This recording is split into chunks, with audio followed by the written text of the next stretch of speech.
Accredited, powered by 10th year seniors here on Guardian Radio 96.9. I'm Ronaldo, and I know we complain about this every year, but boy, some of these playoff games too late, boy. I'm John Mark, and I'm hungry. Yeah. You could say that at any point of the day when we record. I feel like that always fits. You know what it is, though? It's all this tennis you've been playing. No, it's because we had an entire chef in here, and he ain't cook us nothing. You was the only person that did anything remotely close to culinary skills this morning, which is crazy. But hey, that's when you're too big time, man. Big time. That's when you're too big time. That's when you become a big time Masters tennis player and you become the tennis version of Tim Munnings. You could be too big time for the tennis community here. Never. Not me. I need the tennis community here. Good. That's the right answer. I set it up for you to give a politically correct answer because, you know, I just hope I could inspire people to one day be like, man, he ain't ever really played like that. But then you could still play tennis after the fact. Mm-hmm. That's all it is. Becoming an inspiration, you got to get on block first. Though. Block? No.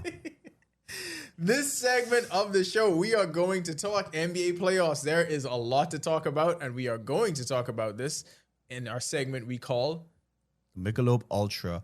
Games, houses, cars, Barat. Yes, the Michelob Ultra milestones. The NBA season was a grind. 82 games. Not for most people. Not for like Joel Embiid. 82 games. Well, buddy. Hey, 1 year, buddy played 83. Mm-hmm. He played 84 too, I think, right? Yeah, that's because he got traded. Yeah. When people smart, that's what they do. Yeah, when people play buddy extra games. When they like them. Everything cool. The grind of the NBA season was heavy. This beer is light. This segment, as always, brought to you by Jimmy's Wines and Spirits and Michelob Ultra. The promotion is done. We are now waiting to hear about the winner, but Michelob gives you these kind of opportunities because they want NBA fans to experience the game live. Our winner of the sweepstakes, they get a chance to see an NBA game live during this playoffs. And the playoffs of the NBA playoffs go on for 2 months? We're going to be going until July. And the matchups are going to be compelling. You don't know which superstar you're going to see, but they are going to get flights, tickets, and this experience watching whatever matchup it is live. And it was so easy to win. All you had to do was buy a 6-pack of Michelob and you're automatically entered into the drawing. I'm sorry you missed this one, but be sure and catch the next one because y'all aren't afforded. You may not be afforded the same kind of opportunities as 10YS to cover and go to these games live. It's a great experience. And Michelob is bringing that experience to you. So be on the lookout. Follow social media pages, listen to us wherever you find us, and learn about the next opportunity to win the Michelob Ultra sweepstakes. But the biggest difference is, we go to these games, but you know what? We're working. Most of the time. Yeah, we're not going there to have a time of our lives. We don't get to enjoy Michelob Ultra at these games. No. I think that might be illegal. After. Oh, yeah. After for sure. All right, let's get into the playoffs. Our lead as we record right now, we're recording this on Friday morning. So whatever happens tonight in game 3 of Sixers Celtics, argue with that amongst your friends. But as we speak right now, I think and not just saying this to be a homer, but I feel like this is pretty common. One of the biggest stories of the playoffs so far has to be that game 2 from VJ. You mean the only story of the playoffs? Has to be that game 2 from VJ. We talked before about how, it was memorable. His first game going into TD Garden and absolutely wrecking the Celtics in his NBA debut. And to come back and have that kind of game in that kind of environment when everyone pretty much expects the 76ers to get washed. They expect them to get swept without Joel Embiid. Especially how game 1 went, because Boston won that one running away. And I didn't get a chance to watch game 2 because I was at the baseball showcase, so I wasn't really sure what was happening. I wasn't keeping tabs on it. But when I checked in and I saw Philly had an early lead, and then I got a message saying they won, I was like, how did they win? And you know how in every group They scored more points than the other team. Just letting you guys know how everybody won. But continue. You think everybody wins anyway. Um, so in every WhatsApp group, you would just see messages, VJ balling or VJ's doing this, VJ doing that, and I started to put the pieces together. You were watching the game. How early did you know, all right, this is going to be one of them games from VJ? When he had the 16-point quarter. Like, you could just see that he had a different mentality to him. And it was just like, nah, we got to win this game. Like, he came out and sometimes you just watch basketball and you just say, nah, he's on one today. And you know what the thing is? And this is what I enjoy about Philadelphia to a point. We know Maxey is the guy. But he knows when it's time to defer to VJ. It seems to me, and not just from this game, but early in the season when Embiid was out, it seems like Maxey likes when it's just them two. Oh, yeah. Who wouldn't have fun? Like it almost seems as if he prefers that because obviously that fits more in line with his style of play. For sure. But like when they run in the show, that's the brand of Sixers basketball they love. So here's the biggest thing about VJ playing this year and everyone, especially a guy named Pratt, just give the ball to VJ. VJ showed at Baylor what he could do off the ball, right? That's where he should be. And that was, to me, that's probably one of the most important things because he's not demanding the ball, but he makes stuff happen. Like, to me, I think his greatest, even though he had a lot of great plays, when he got the steal, offensive rebound, threw it back, the extra possessions. I don't think they scored on that possession, but just to hustle, like he goes out and he plays at 100 all day. And he's playing defense and offense. So it's not like you're saying, oh, he's just out there shooting up, putting up shots and doing this and doing that. Nah, he's making a difference on the defensive side. We say it all the time. He makes winning plays. It's not just how much he scores, but when he's scoring like that, the thing about VJ and why his game is so dangerous and you could tell he's destined for an elevated level, right? When his jumper is on, when his 3-point shot is on the way it was, then you can't stop him. Because even in game one, even though he had a rough shooting night, you can't stop him from getting to the rim. So he still finished with 19. That's the thing. People thought game one was an off game for him, and he still had a double-double. Yep. Like, that's the level that he's playing at right now. Well, the level that he is, but you can see where it's trending because when he is hitting that jumper, when you have to defend him on the 3-point line, then it just opens up everything else. So it's like in that game, he was really the catalyst for everything else they had going on. Yeah, Tyrese Maxey is always going to do his thing, but when VJ is having a game like that, that's what the Sixers look like. Yeah, and this is what the Sixers were envisioning all season, especially with Joel in there. Like, he's had the worst luck of any player. Ever. After the MVP season, it just seems like everything has gone downhill. Hopefully he could, get it back. But VJ as a fourth option right now is insane because VJ, to my take, is going to be, he's going to come in and he's going to be a 2-3 option next season. And I think he's going to make a jump like Anthony Edwards. Like, he's going to be averaging 20 to 22 points a game next season. I think he's definitely the second option on this team next year. We don't know what's happening with Joel Embiid, but I think, especially after this playoff run, it's going to be pretty obvious to Philly fans and to the coaching staff, we got to go in another direction. I think Paul George knows that writing is on the wall, too. I think everyone sees where this VJ Edgecombe thing is headed. Yeah. And it's him and Tyrese Maxey and how far they are going to take it. But I just want to put some of VJ's numbers into perspective. I know you probably heard all these over the course of the week, but you cannot say this enough. First rookie since Tim Duncan to have 30 points and 10 rebounds in a playoff game. And the youngest player ever to do that. Ever. In the history of the NBA. History. The youngest player to ever have 30 and 10 in a playoff game. And like you was talking about with Pratt conversation, there was people who questioned whether he would be ready for this. Like Tim Duncan and Magic Johnson were the two people whose records he surpassed. I gotta look at these things, right? And what do you think people should do? Really serious question. Like, we've already seen him play against men, right? With the Olympic qualifying team. Then people want to go, oh, the college thing and this and that. And it's like, you can't look at the college because honestly, A, it wasn't the right system for him. And B, they had no big men. You know what I don't understand when people say that? Because he had games in Baylor where you could see it. Yeah. Like, there was many games. We covered it, so we know. When he took over. Like, it's many games where you could see it, but I just don't. Anyway, so he's also the first rookie ever to have 30 points, 10 rebounds, and hit more than 5 threes in a playoff game. Like, do you know, and I want everyone listening to try to grasp this. Do you know how rare it is to be the only player in NBA history to have done something? That's insane when you think about all the greats in this game. And if people ask that as a trivia question, there's only one answer to that. That's VJ Edgecombe. Mm-hmm. But because he wasn't, shooting indiscriminately all over the course of the regular season, he's not going to be Rookie of the Year. Well, what is it?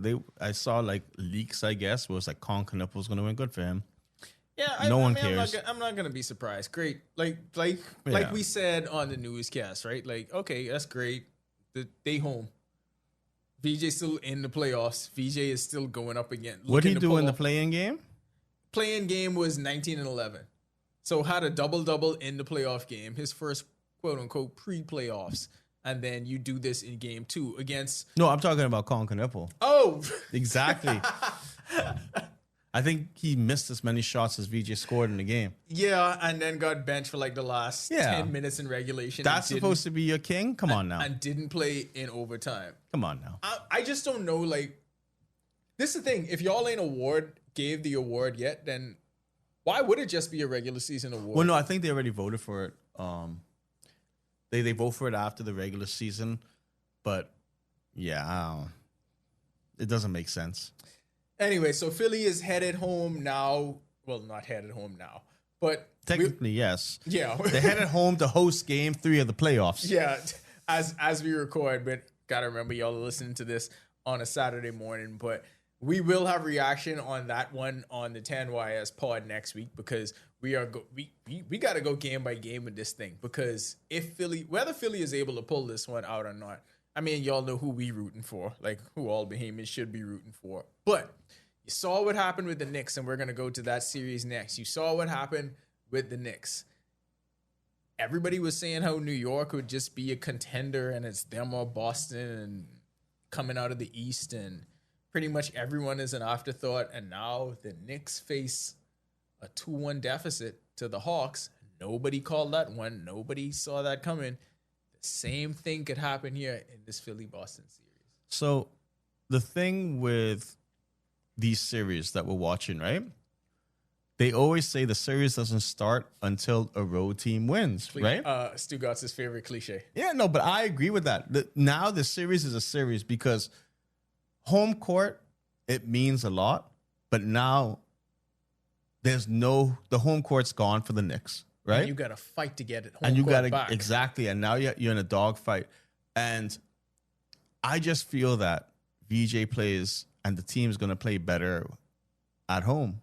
That's some crazy fans there. I know Boston got crazy fans too, but I mean, I feel like them Philly fans going to be like, "Hey guys, that was nice and all, but you need to do it again." You know why? Because this rivalry is embedded in people for generations. So, like, the Philly-Boston thing, it's not just... It ain't like if Philly playing Indiana or something, or if Philly was playing Charlotte. You know what I mean? Like, this means something to generations. So, as of right now, Embiid has been upgraded to doubtful. Was just going to say that. Because last week when we talked about this... I heard he was out for the whole series. No, the status was, ain't nothing happening. He was done. See what winning does? Ain't nothing... I thought to myself, and maybe them winning that game changed everything, but I thought to myself, and I circled like game 3, and I was like, I feel like he might try to push and come back. Could he not have had the appendicitis like 2 months before the season ended? It's Joel Embiid, dog. Like, something could go wrong. Like, we don't know why, we don't know how. The only constant thing that we know is something could go wrong. Whether it's his eye, something could go wrong with Joel Embiid. We just know that. But even if he's doubtful and let's say he doesn't play in game 3, then I think you got to go from doubtful to questionable for game 4. I don't think he stays in that. I think his status progresses. It seems to me like he's going to try and play in this series, especially if Philly has a shot. If it prolongs, for sure, it's going to help him out. Because I feel probably he was thinking about the next series, that if we win this, I'm going to be in the next series. But he might be looking at it saying, if we have a chance to win this series, we have to do what we have to do. And who would the next series be against? I'm not sure, but I think they have to have him to beat Boston in a series. I don't think Tyrese and VJ beaten Boston 4 times. I think you need Joel Embiid for that. I see VJ beating him 4 times by himself. So I don't know what you're talking about. Sorry, my bad. But apparently Embiid participated in Sixers practice. So it will be the Knicks 70 Celtics 70s. That's the next series. Boy, that Knicks looking like a big question mark. But I'm just saying, like, with the Hawks, you're pretty much to a point where, I ain't gonna lie, if the 76ers are able to pull off against Boston, they could make a legitimate run to the finals. Because they could just be hot at the right time.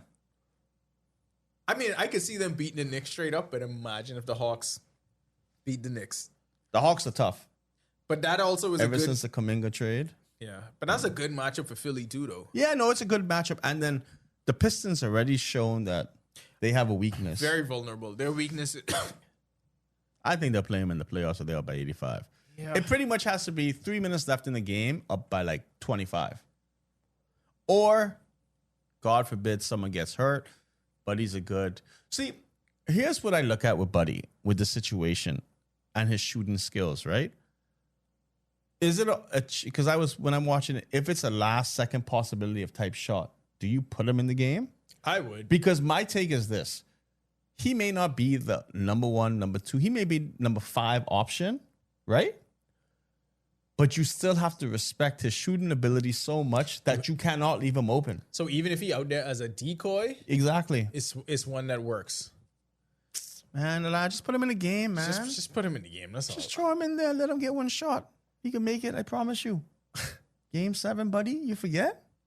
No, because Game 7, Buddy was there in the last game of the regular season. Buddy too. What? So nobody forget. Like we remember. Everybody remembers. Everybody knows. Okay, let's go to the West. Let's go to the Lakers. 2-0 lead over the Rockets. Game 1, KD didn't play. Lakers. I mean, but that ain't no excuse. I don't think it matters if KD plays. Just saying. Yeah, I was about to say, because you can't, as a Rockets fan, you can't say anything when the other team is missing their first and second leading scorer. Because I was saying, how could you expect anything from a team when their entire backcourt is gone? Like, you lose a legitimate MVP candidate, and then the second leading scorer in Austin Reeves. So you don't have no Luka, no Reeves, but you have a 2-0 lead headed back to LA. And people laughed at us when we said, hey, all this means is it's time for DA to step up. Game 1, 19 points, 11 boards. No. I think the Lakers are going to sweep anyways in this series. I didn't even think it was going to be close. Going to get one, though. You think they sweeping them? DeAndre, boy. No joking. So that was obvious. Game 2, the numbers weren't the counting stats that'll jump out at you. But I got to give credit to this article by Dan Wolke. I got to give credit to this article by Dan Wolke in The Athletic. The Athletic. Anyways, continue. He still has his job. But no, because, we always said that there's a whole lot of people in the American media that would just bash DA and not have any nuance in the conversation. It just became fun to just, pile it on. Pile on. He's the worst thing to happen to the NBA ever since they've been playing with peach baskets. Nothing worse than DA. But I just want to read a portion from this. This is a segment we call Ronaldo Reading. Counting stats aren't really the thing for Ayton, at least not the only thing. His role in the Lakers defense has been critical, with his versatility on switches and mobility and scrambles out of their traps, serving as key ingredients in their defensive game plans. And with the Rockets continuing to pressure the glass after every attempted shot, possessions that end with any Laker player getting a rebound come with credit due to the other 4 players on the court boxing out. And then you had Ayton give these answers saying how he knows that the numbers for him don't matter anymore. And he had to actually come to that realization. Like, he had to be mature enough and realize that I am going to take a hit personally. I am going to continue to be the subject to all of this BS. But you saw, and this is where people just love to follow. Now look at how the narrative is shifting, and UD doing what he did the week before is a big part of that. Yeah. Because UD stood up and was like, no, you don't have to just follow behind what everybody else saying. He is doing exactly what he is being told, what his employer is telling him to do. Let's remember this, guys, and all you Laker fans out there, and I know there's like at least 6.5 million of you out there, right? You'd rather see the Lakers lose. It's not seeing the Lakers lose. What Rudy do last year against y'all? Absolutely destroy them and single-handedly take them out of the playoffs by himself. It was not Anthony Edwards. It was Rudy Gobert. How much rebounds he had? All of them. 20. All. It wasn't even just the rebounds. He went for 20 and 22 in a closeout game. 20 and 22. Rudy Gobert, mind you. Was Jackson Haynes on that team? Of course he was on that team. He probably had a 7 and 9 special. But this is funny because in this article, it's JJ Redick saying how we love giving DA praise. You? No, boy. I can't say the things I want to say about JJ Redick. It's amazing to me how this pendulum is swing and nobody is take accountability, bro. Just last week he was telling these people he can't. Well, not last week literally, but a few weeks ago you was telling these people he just can't catch the ball, and now you saying we love giving him praise. You still benching him in crunch time minutes for Jackson Hayes. Like, let's not forget that. No, we ain't gonna forget that. Because the last 10 minutes of that game, he went to Jackson Hayes because we sitting there trying to figure out what's going on. Y'all resting him or something? What we resting him for? It's a chance to close this thing out and go up 2-0. Let's go home. They still ended up doing that, but I mean, let's not pretend like these Jackson Hayes minutes still ain't a problem. So any of this JJ Redick credit, I take with a grain of salt. Yeah, no, I would say this, right? And we'll keep saying it. DeAndre is doing what DeAndre is being told to do. It's that simple. It's not DeAndre ain't doing good. It's as simple as the Lakers tell him to do what he's doing, and guess what he's doing? What his employer told him to do? Yeah. Just like and y'all people will be the same people. Oh, no, he got to do this. If y'all employer tell y'all to sit in front of your desk for 9 hours and type emails, y'all sitting there for 9 hours and y'all typing emails. A lot of them could sit there for 13. We're going to take a quick break. When we get back, we are going to discuss the rest of the playoffs outside of the Bahamian guys. We will be back on the Accredited, back with the Michelob Ultra Milestones. Basketball fans, this one's for you. Buy a 6-pack of Michelob Ultra at any Jimmy's Wines and Spirits location and enter for your chance to win an all-expense-paid trip to a live NBA game before the end of the 2026 season. 2 lucky winners and their guests are headed to a live NBA game, so grab your Michelob Ultra today and get in the game. Drawing takes place April 20th, so don't miss your shot. Michelob Ultra is the official beer sponsor of the NBA, distributed in the Bahamas by Jimmy's Wines and Spirits, who reminds you to drink in moderation.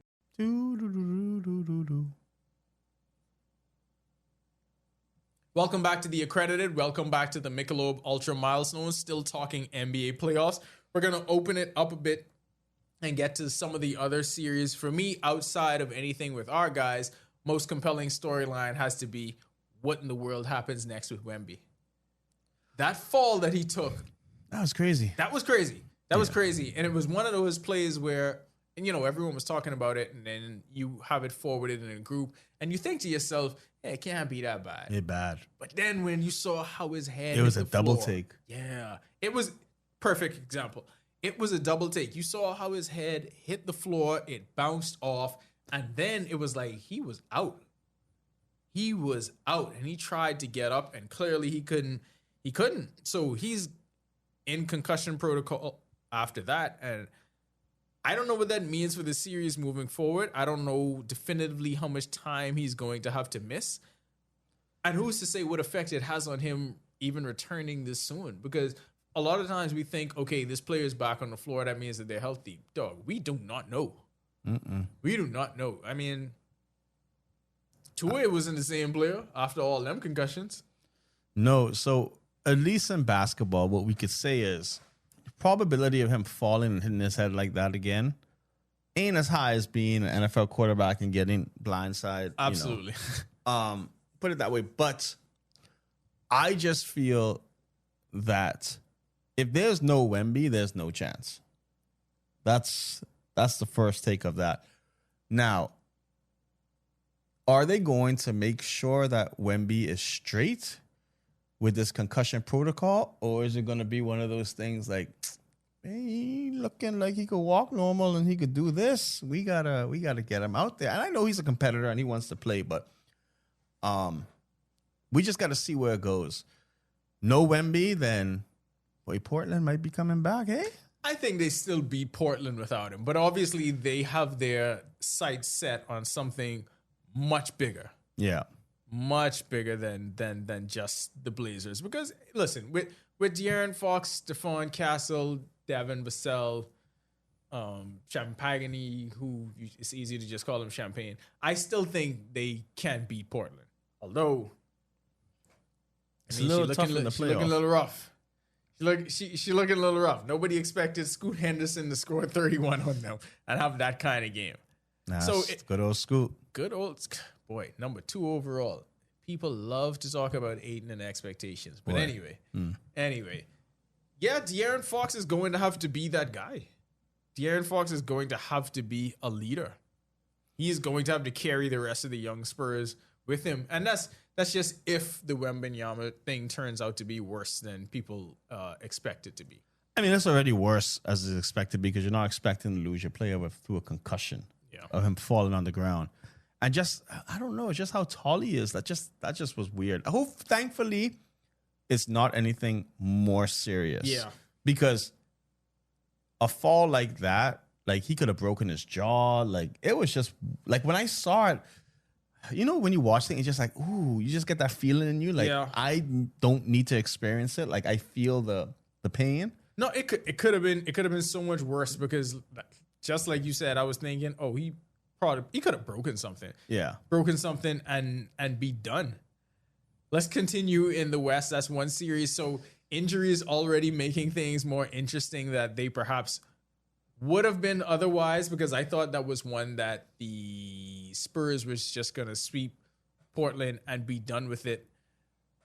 Another series. Now, I didn't think this one was going to be a sweep, but I thought it was going to be closer than what we saw in Game 3. The T-Wolves up 2-1 on the Nuggets. I thought I had this one going the other way. I was shocked at Denver just getting washed in Game 3. I did not expect that.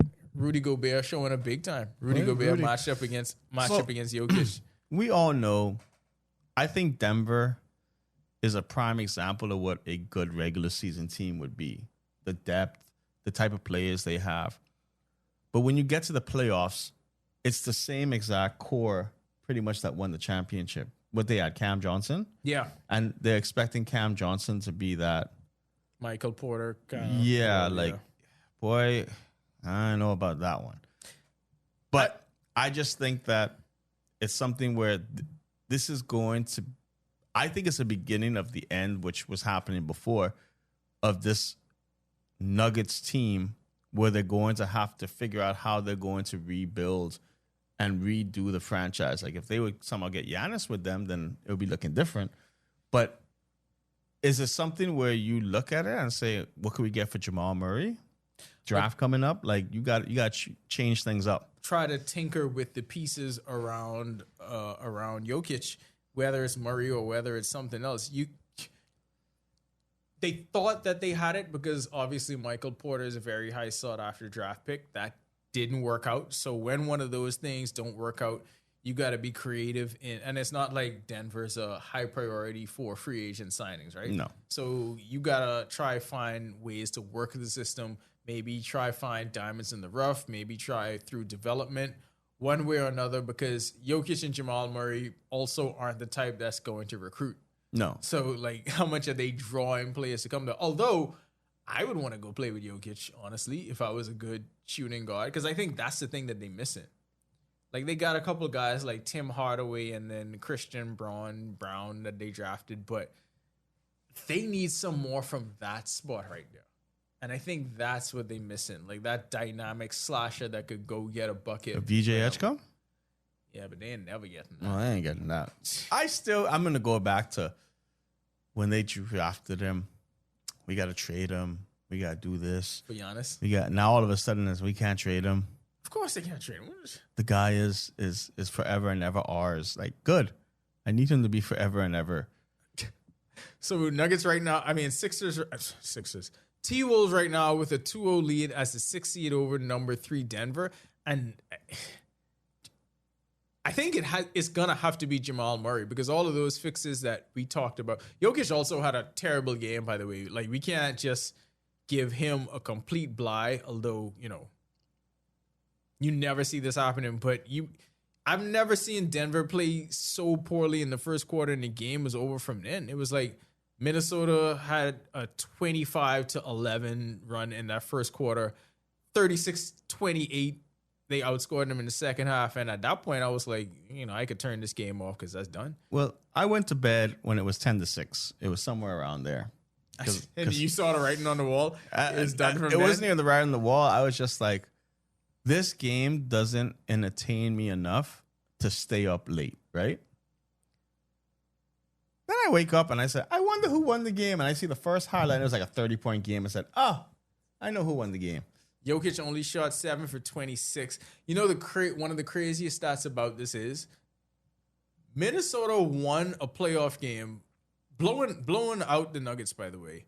And Anthony Edwards only had 17 points. Only shot 6 for 15.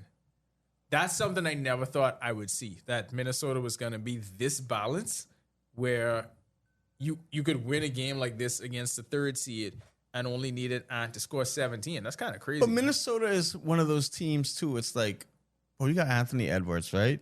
You got a legitimate big who could do what they have to do. Julius Randle, I was just like, Julius Randle's on this team still? Because they trade replacement for Cat. Yeah. So it's like, they have pieces, and they've gone far. Like, they have the pieces to make a run. Runs. Yeah. So this is not surprising.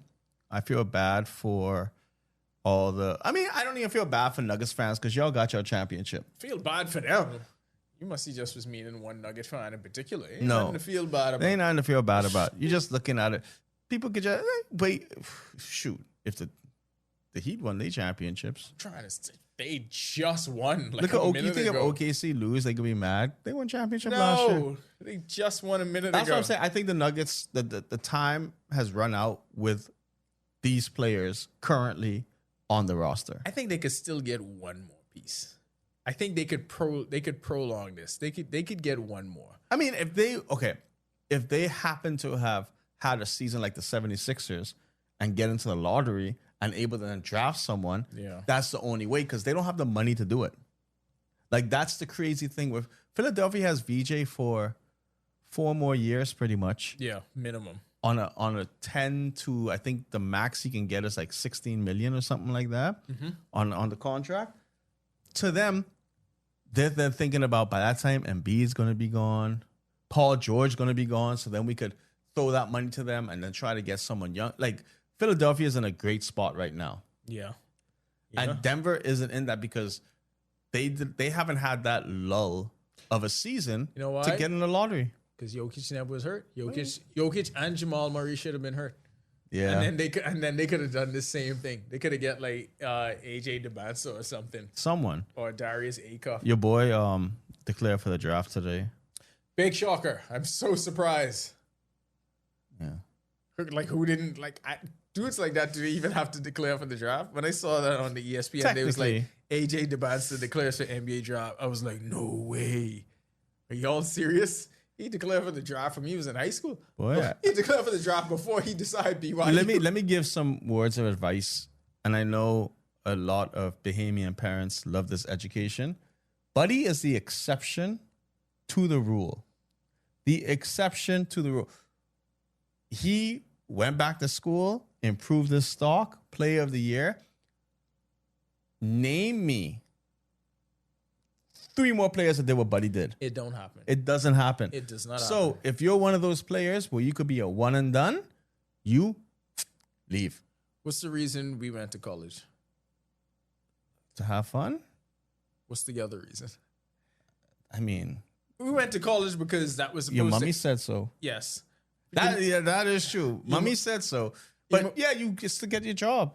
To find your way in the workforce and to be qualified for the job that you want. That is the reason that you go to college, right? Wait. If I'm qualified for the job that I want to have and my earning potential is maximized during this time period, then why I taking these prerequisite courses? So, I mean, I'm just looking at this, and we are recording on Friday. This was posted an hour ago. You know, we don't read newspapers. But VJ funds vital special need testing in Bimini. Right? Do you think he's making this one for politics now? No, I don't think But VJ thinking about that at all. Somebody said this, and I'll ignore the name that they say and say, show them that this is what Bahamians do for the community that they care about. First of all, I get them saying that, but it's much easier to figure out what to do when you've seen so many others come before you, and then you could either learn from them what they actually did or learn from what they didn't do. My favorite thing with this is he is immediately giving back to Bimini to the world. All y'all haters can still hate, but it's just something that just goes to show that it's deeper than basketball. Like I feel like he just gets it. He realizes the symbol it is that he is and what he can actually do. And this isn't something that takes millions and millions of dollars to do. This is something where I'm gonna go help my people to make sure that they get what they need. And he was already giving back to Bimini from when he was getting the NIL money. Exactly. Like that was always this may be new to other people, but it ain't new to us, or it ain't new to what he was doing. But at the same time, though, don't also use what he is doing as a means to tear someone else down. You don't tear. Like that's some. I will say this with VJ though, and I didn't mention it earlier.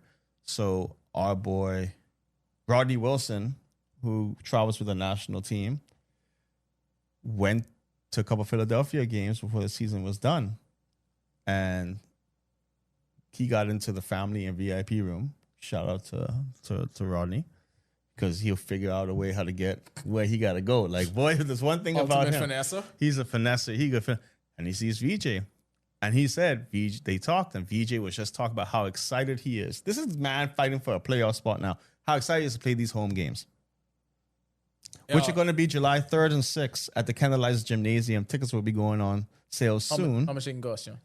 We're still working on the price. But as soon as we get that information, we will be distributing it to the public. And my opinion is, when tickets go on sale, you better buy them.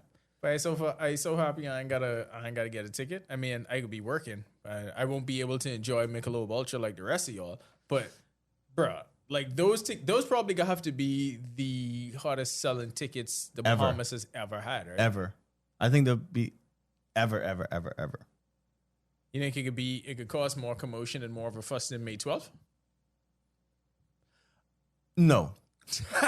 Because May 12th is something completely different. And July 3rd and July 6th is around Independence Time. And we know we could be so patriotic. Everyone could be draped in that flag.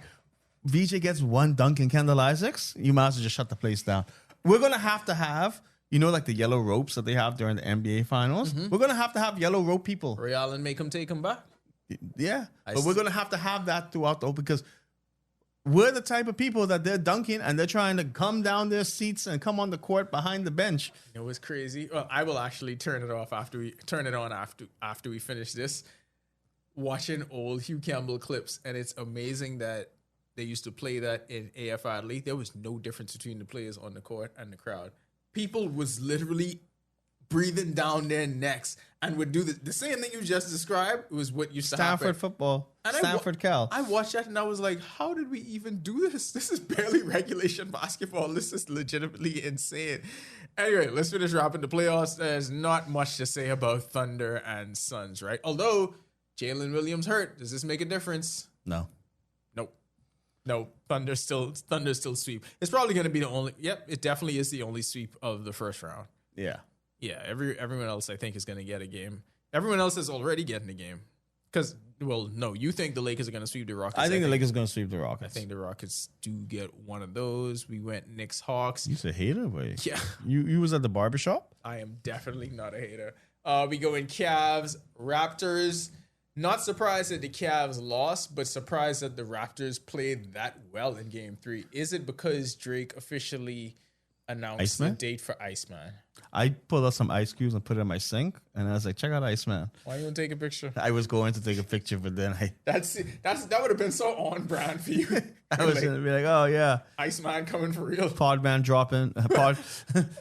It's like, Wait, what a week that could be. We got to deal with the craziness of May 12th and then the craziness of May 15th. How about this? And I know we're still talking about playoffs, but Barely. yeah, we saw a big endorsement from a DJ, right? What happens if he has an unreleased track that one of the political parties use if they win and they release it there? Ooh. Ooh. Like, just think about it. Really just stumped me just now. Just think about that, right? Do we have that much pull? Like, Do we as a country have that much pull? I mean, yes, the parties have that much pull eventually. But, hey, Drake, get your marketing team. Start the first thing saying whoever wins the election, we're dropping a song. I mean, I'm just saying. Just drop one. I ain't against it. That'll do it for this segment of Michelob Ultra. When we come back, it's a free-for-all. I wish we had callers or people at email 10ys.com. Info at 10ys.com. Basketball fans, this one's for you. Buy a 6-pack of Michelob Ultra at any Jimmy's Wines and Spirits location and enter for your chance to win an all-expense-paid trip to a live NBA game before the end of the 2026 season. 2 lucky winners and their guests are headed to a live NBA game, so grab your Michelob Ultra today and get in the game. Drawing takes place April 20th, so don't miss your shot. Michelob Ultra is the official beer sponsor of the NBA, distributed in the Bahamas by Jimmy's Wines and Spirits. Reminds you to drink in moderation. It don't really matter. Welcome back to the Accredited final segment. Ashley, you started the conversation. I actually want to go back to July because I feel like we cannot talk about July enough. But something I want to get into before we get to that, right? Like, so I watch the Jailblazers documentary on Netflix, the Untold series, which has had some good documentaries, but also some pretty bad ones that kind of missed the mark. I didn't love this one because I was a fan. Like, I was in that moment when Portland was making that run, when they had those great teams. Ironically, you are also connected to that because I always, when I think of being a Blazers fan, I think of when it ended, and that happened because of Anthony Davis and the Pelicans, and you legitimately brought the broom to me and was like, here, y'all got swept, sitting right in your living room. Yep. And that was the day where I was like, I'm not doing this anymore. Bahamian storytelling and Bahamian sports documentaries, right? I can only think of 2, and both were done by Gina Rogers Seeley's. One she did on her dad, Andre Rogers, and then the other one she did on Michael Thompson, Trailblazer. We have like I don't know, we are lost in terms of the storytelling, and I feel like that's something we could do so much better at and do more of them. Like, I mean, I know we asked this in the newscast when we was just kind of tongue-in-cheek and joking about it, but who would you really want to see documentaries on in terms of Bahamian sports? I would be really interested in reality. Like, I'm living around this moment now with basketball, so to me, that's not really something that I know. We don't even have to do but the ones now. I would love, there's a couple I would love to see. And they mostly fall in track and field. I'd love to see something on the Golden Girls. Absolutely. Because you would want to see the build up to it, because it was actually years of build up before it happened. Because it would have started in 94, going to the championships in 95, getting that silver in 96 in Atlanta. Then you go into world championships and having to maintain that for a whole other cycle. You maintain it for a cycle because, let's be real, like, sports is something where people get hurt, right? One would people just fall off. Yeah, one would be Lee Van Sands. Yeah, to see what he went through, because we got so many great stories around the Olympics itself. Yeah, but just he was suspended. He came back. You know how hard it is to come back from from being suspended to that.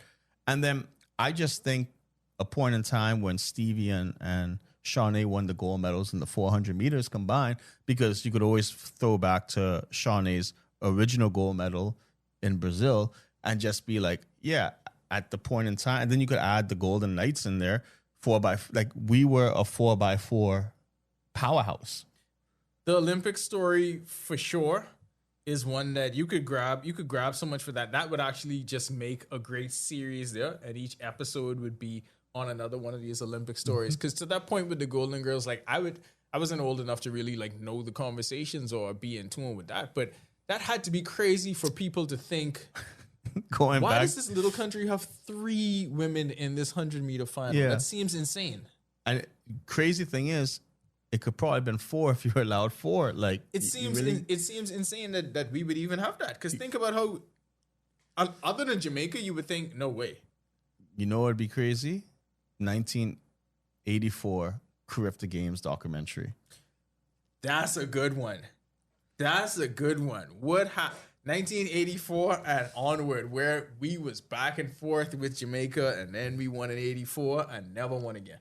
Yep. And then Jamaica reeled off 40 straight on everybody head top. But that would be a great one to actually, because I don't think a lot of people know the history of Carifta. I didn't even know they tried to make it like an all sports, all encompassing thing until I saw that interview with Austin Seeley. I just had someone come to me yesterday saying, why is Carifta only track and field and swimming? And then I had to tell them about the Austin Seeley thing, and it was just like, the plan was to be this, but at the end of the day, those are the 2 sports that we're able to just maintain. Because I'll be real, if swimming stopped, no one's gonna care. Like, that's just how it is. Like, that's the reality of it. Imagine if track and field Carifta stopped. People will care if swimming stops, John. People will legitimately care if swimming stops. It would be one of those things where it'd just be like, okay, just like how with Davis Cup here, we was in zone 1 for 15, 16 years. And then eventually we fell down, and no one cares about Davis Cup here anymore. That's true. Tennis is struggling to maintain relevance. Yeah. No, I get it. But this is a big part of the reason why documentaries need to happen and the stories actually need to be told. Because even when you told me about what it was like, because you were around tennis so much when you were young, and you told me what it was like when we had those heavy hitters and Davis Cup being here, like that is really interesting. Like, it's interesting to know that. You see, tennis back then, I'll put the equivalent where it was to a thing where you had actual people to look up to. And I tell people this all the time. Like, I remember when we were kids, meanwhile, Marvin is only like 2-3 years older than me. And we were kids, and we would go watch Marvin practice for Davis Cup. We would watch his practices and just be like, oh, I could aspire to, like, it's crazy when you're a kid. Oh, I could try to get to that level. Oh, I want to serve like him. Just like track and field, you see these people winning goals. You see our NBA players that are getting up there. It was a culture that we had down here where you didn't have to go and look outside where it's like, oh, I like Carlos Alcaraz and Yannick Sinner, and those are my people that I'm watching. It's like, no, you had people who were here that were playing at the highest level and playing the best competition.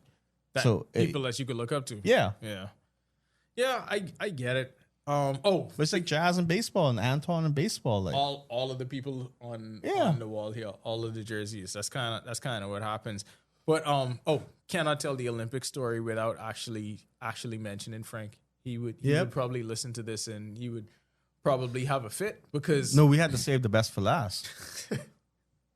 You got a future in politics because that started us being spoiled as a country on generations of runs. Yeah, that started the whole thing because before Devin would be a great story too. All of it. There are so many that we could do with this. Like my mom wasn't huge into Bahamian sports growing up, but her memory, her biggest memory of Bahamian sports, and she always used to tell me this as a kid, when Elisha Obed won that world title and he came back and they had the parade. Like, you have a Bahamian who is a title holder in boxing. That's a huge deal. Mm-hmm. And at that point, the country just gained independence. So, think about that. Even a story just on the early 70s, right? Because right out of the gate, we got a world champion boxer. And then a couple of years later, you got Michael Thompson being drafted number 1. And like, this is a country that's only 3 or 4 years old, and you have all this extreme success right away. I know people get hate. People already hate me what I say about swimming. Oh my God. But and then also you had Adam Brister with a controversial bunt in the World Series. Yeah. like all of this happening at the same time. Now go ahead. so and say plenty of your people thing can that hate we me get on canceled this. for. Yeah, this too. It's like, meanwhile, we brought up all these names, right? You won't even have to do this. Of athletes. No, you don't don't have to, but you have to bring it up to a point. We just brought up all these things in the documentary. A man who got 2 stadiums named after him, we ain't bring him up yet. Like, think about that. But I also would like to know more about his story. Yes, you would like to know, but to me, that almost is like, that's down the list of these other things that I would like to see. Because think about it though, 1958, we're not even an independent country, and then you basically carry in, well, not even our flag, but you carry in the name by yourself, the name of the Bahamas by yourself at Commonwealth Games and at all these other events. And then you go into Michigan. I would like to know more about his story too, because, you know, track and field, what was it like in 1958? All of these are very compelling stories. Boy, I really thought you was going to say, like, we call the names of all these people playing these other sports. No. But see, here's the thing with Tom. Like, it would be interesting to know, because I guarantee in that documentary, Momo from 7th Street was way faster than Tommy. Right? In all these documentaries. I want you to know that now. But dog got sick and they had to pay a vet bill or him go to school, and they paid the vet bill and he could never be who he was supposed to be. Vet bill in 1958. I just saying it was a different type. It was a different type of family. Different type of family. Tell you that now. Hey, it's still people who believe they can shoot better than Buddy A. I want you to know that. It's still people, remember? It's still Bahamians who say, Just the mindset of Bahamians have here, where it's like, when the major league guys if they're professionals and playing at the highest level, no, they got to come back home and show me. They got to prove that. Just prove what? What they got to prove? That they's the best? I guess. The same thing we got to prove every week here on The Accredited. Brought to you by 10th year seniors. Another episode in the books. We will be back next week. A lot more playoffs to talk. Got to see if we can get us another guest, because you know how the thing go.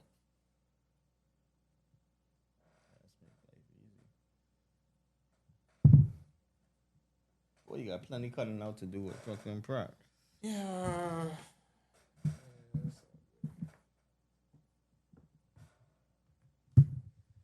What do you talk about defense?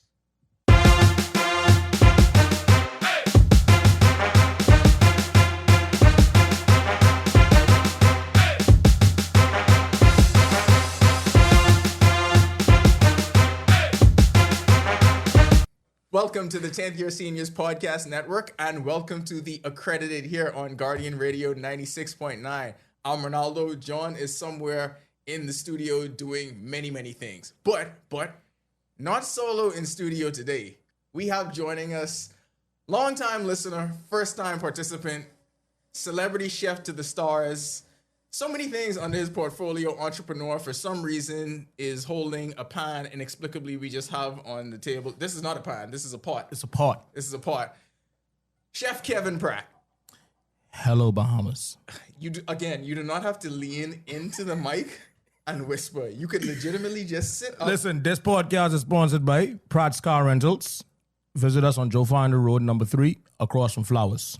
Again, you don't have to lean into the mic like you whispering. If you just sit normally and have a normal conversation, the microphone is going to pick it up. Why are you talking so properly? Because I'm doing a job, and a part of the job is I have to be able to convey my message across Sean, bring the cream and the sugar, boy. to several different audiences. We had to talk about a lot today, so we want to get the audience to learn about people in our universe. And Kevin is one of the people in our universe. He's one of the people adjacent to 10th year seniors. We're going to talk about his career. He has a whole lot of sports takes because, you know, he believes he's an expert on many things. I am. So we got a lot of things to get into, but I still don't know which one is my camera, though. That's my camera there. yes. So your camera is this one over here. The one in the middle is for the wide shot, and then my camera is that one. Okay, great. But you don't have to look in your camera unless you want to make a point and you be like, you want to look in your camera and talk to the people. This is my camera. I'm looking in it. So I started this by saying, Kevin Pratt, celebrity chef to the stars. You are the chef for the Wade Union family. Yes, I have been the chef for Dwayne Wade, Gabrielle Union Wade, and their family for 5 years now. Previous to that, We ain't getting the previous to that. Oh, hold on No, then. I got you. Put a pin in there. Just, I get directed. I want cream. Pause. Pause. So I want to talk about that opportunity, right? Because we're going to get into more of your backstory, but how does something like that happen? Because that's a rare opportunity. Like becoming a celebrity chef, being able to move in those circles, especially coming from the Bahamas, because I remember the day when you got the call. We were on the baseball field with the kids, and you said, I got to talk to you. I have this incredible opportunity to be Dwayne Wade's chef. And after thinking in my head, how in the world does something like that happen? John just brought the cream. John just for the coffee. Like I told you not to do that. So how did that happen? Please explain how an opportunity like this comes up. Well, the first thing is you got to be prepared. So all fun and jokes aside, for the little kids out there, I tell my son all the time, success is one equation. He's an incredible chef, by the way. Not Kevin, his son. Shout out to Joel. He makes an incredible sourdough. Listen, incredible sourdough bread. This kid is going places. Anyway, continue. I tell myself all the time, success is one simple equation. Opportunity meets preparation. So the first thing is you have to be prepared. So I was prepared in my mindset. I was prepared in my my cooking, obviously. I was prepared in the way I handle myself, the way I put myself in certain different areas. Caveat, I was also a member of the culinary team, Bahamas National Culinary Team. We can get to that. Okay, sorry. I know what they're doing, you know. Sorry, boss. Yeah, so you just got to be prepared. That's number one. And two, you got to have good networking. So with friends like you, who 10 years senior, We're trying to do a little something. and John, who brings the cream. He does many things. He has many jobs, just like The you. cream is the number one job, guys. Okay, so yeah, man. So you gotta have good networking skills. So when you in certain places, you have to be able to talk. You have to be able to put yourself in positions where people see you. Number one, Play the game like we always say. you got to play the game. Number one, and number two, you have to not be shy about failing. You can fail, but you will get more no's than yes. When you get that yes, it's time to go. You only need the one. You only need the one, bro. You could get a whole lot bunch of of no's. no's. But if you get that right, yes. Listen, we got a dude by the name of Josh Chisholm. He get that one yes. Is jersey right there? In COVID. He get that one yes in COVID. Honestly, I feel like that's the story of everyone on this wall. And not even just in sports. That's almost the story of pretty much everyone's success story when you think about it. Listen. You get that one yes. You got, and when that opportunity only comes once, bro, maybe twice, if you're lucky. But when you get that one opportunity, you got to, I come to you, like you say, we was on the baseball field. I say, boy, I'm sure on vibe. I get this vibe to go cook for the celebrity. You say, boy, oh, boy. Say to him, you say, boy, if you don't go. I couldn't believe you was thinking about it. You say, boy, if you don't get from Rania. Because at that point, I think they was going to play at a tournament in Orlando, right? Yes. And we was preparing them for that. And you was like, but we got a tournament. yeah, I didn't pay for the ticket. You had like some trepidation about it. And I was like, all right, good. Anyway, Yes. yeah, boy. So you was like, but if you don't come from around here, but because like you say, we was going to one tournament. I didn't pay for car, and we used to split everything. Car, hotel, this, that, the third. And I was such a good friend, guys. I didn't ask for the money back. I didn't even think about that. Mm-hmm. He owe me some money, but that ain't cool. You get it back in blessings. That's what I trying to say. I ain't gotta pay the full price. I'm not mentioning where you were, but all I'm saying is where you were was a nice spot. You had a nice gig. Good job. This next one, infinitely times that much better. It was. So why would you even be thinking about that? And I know what it was. You was thinking about everything home and just making that transition. But no, dog. This was the moment where, no, you got to go. You got to go. Except Had to just get married too. yeah, like she did. She can come along. Facts. Everyone can come along. Everyone can. Fast forward, now where we Yeah, at. we straight. Now where we at. But still though, like even in everything that you said right there, being prepared for that moment, having that opportunity, how did the opportunity came about? So I went to college. I like looking at this camera, guys. I'm not gonna look at Orlando. I could tell. I went to college. Go ahead, At well, actually, I went to COB first, and then when I was at COB, I got a job at Ocean Club. Wait, this coffee is hot. Coffee kicking. I went to John, and this ain't as sweet as mine, but John, he ain't got the complexion for the connection. He cooks like a soulful black woman though. Oh, bet. I need to taste John cooking. His Pause. curry's amazing. Amazing. You put ginger in a joint? You hear that? Telling you, you don't have to. Trinis know they put that ginger in that wine. He knows Trini's. Ho! Every day is fat. I come out the sweat. I bet I fat it more than you. And you still looking in the camera. Tell us about how you were on your story, UB, and now. Yeah, so I was Yes. at UB. And then I buck up on two chefs, Emmanuel Gibson and Wayne Monker. Shout out to Angel Betancourt too. It's my guy. But those two behemoth chefs really played a big part in my upbringing and in my culinary adventure. No, career. Adventure wasn't the word. Adventure actually kind of fits with this. Yeah, bad. I'll take it. Yeah, so Wayne Monker went to Johnson & Wales University, and Emmanuel Gibson went to the rival school, CIA. Y'all had a rival? Yes, there's a rival school at Johnson & Wales University. I don't know. Yeah, but it's a rival school. It's So y'all would be like trying to outcook each other. Correct. And y'all would shout it across the way like, "Hey, your souffle tastes like ass." and they would be like, correct, our souffle does taste like ours. Okay, all right, fair enough. So yeah, the rival school was CIA, and so they was telling. I remember we sitting down talking, blah blah blah blah, and there's like, bro, you got a chance. We see your work ethic. We see the way you carry on. We see you passionate. So this works like sports, Yeah, bro, the same way, bro. They're like, Life, this life, you got a chance. you have potential. You could be the next one. You got a chance. Okay, all right. Cold as ice. There's like, you got a chance. We see your work ethic. We see what you into. You see you got a chance. Go off to school. There's like, get out of Nassau. Get out of Nassau. Great place. Yeah, great place. Wonderful place, Wonderful place. to visit. Yeah. Great place to live too. 242 to the word, To the world, great 242 to the world. great place to live if you have the right setup. Like if you work to beaches and parks or something like that. Yeah. great place. Yeah. If you visit, go to Pratt's Car Rentals. We 'Cause have you have to get around. all of your car needs. Pratt's Car Rentals. Like the car. Like the car. That's the car need. So, right? Johnson and Wales. Johnson & Wales. So yeah, there's like, get out of Nassau. Okay, boom. I go on to Nassau. Get out of Nassau. I go on to the great 305. Shout out to 305. Very difficult place to do work. Listen and study. Anyway, so I was in the 305 during the Big 3 Miami Heat era. Shout out to Timothy Bean, my guy.